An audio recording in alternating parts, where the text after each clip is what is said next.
kikao chetu cha leo. Kwanza tuendelee kushukuru Mwenyezi Mungu kwa kuendelea kutuweka hai mpaka sasa hivi na kwa wazima. Na mimi nikuhakikishieni yale yote ambayo mmetuambia, tutashirikiana pamoja katika kufanya kazi. Hatutaliacha hata moja. Katika ofisini yale ya kufanya kazi kwa haraka tutafanya kazi, yale kwa muda mrefu kidogo, lakini pia tutaingiza katika utaratibu wa kufanya kazi. Kwa hivyo tutashirikiana kati sisi na nyinyi. Tukikwambia kwamba nyinyi ni mabaraza, una wajibu wa kutekeleza hayo tunayozungumza, kwa hivyo tutashirikiana kwa pamoja. Lakini nyingine ni sisitize sana kama tulivyozungumza mwanzo kwamba jamani, hii ndio hazina yetu. Utamaduni wetu ni hazina yetu.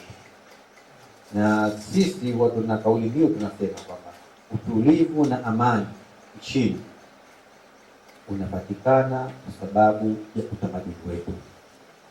Utamaduni wetu una mchango asilimia kubwa sana sana sana katika kuweka nchi katika hali ya utulivu na amani. Kwa hivyo lazima sisi wenyewe tuwe makini, sisi wajumbe wa baraza tuwe makini katika kuimarisha jambo hili la utulivu na amani, na umakini wetu kupitia njia hii ya kurejesha maadili yetu. Sawa? Zaidi ya hayo, kama tulivyomtambulisha jumbe mwakilishi wetu kutoka Tume ya Taifa ya UNESCO, huyu ni mwenzetu, yeye yuko Tanzania bara, lakini kule katika tume hii mambo wanayoyafanya mojawapo ni haya masuala yanayohusu utamaduni. Hivi tunafanya sisi, na wakati mwingine wana ratibu namna gani ya kuhakikisha kwamba utamaduni wa Tanzania unabakia katika utaratibu wake unaotakikana.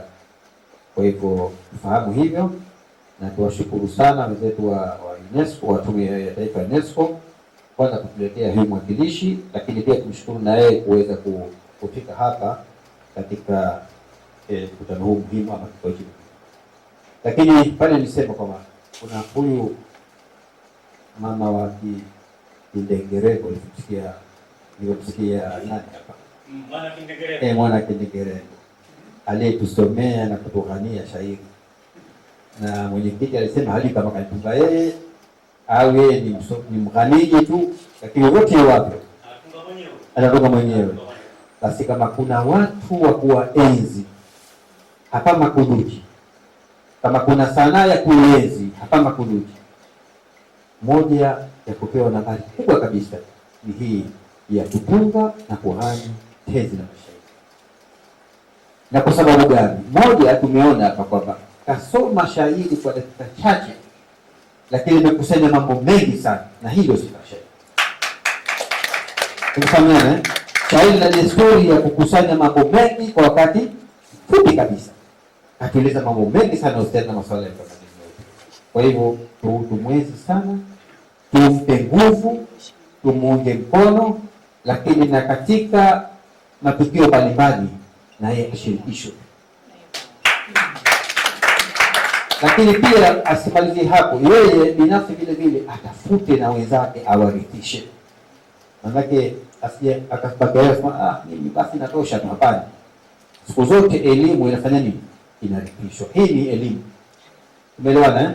Kwa hivyo naye atafute vijana wa kike wa kiume awarithishe jambo hili, ili na wao ikitokea matukio vile vile waweze na mwisho kabisa, kama tulivyotakiwa siku ya leo na faida za madudu kwa wilaya hii ya Kusini Mchande pale, kwamba tumekuja kwa lengo la kuzindua mabaraza ya wazee katika shehia mbalimbali za wilaya hii.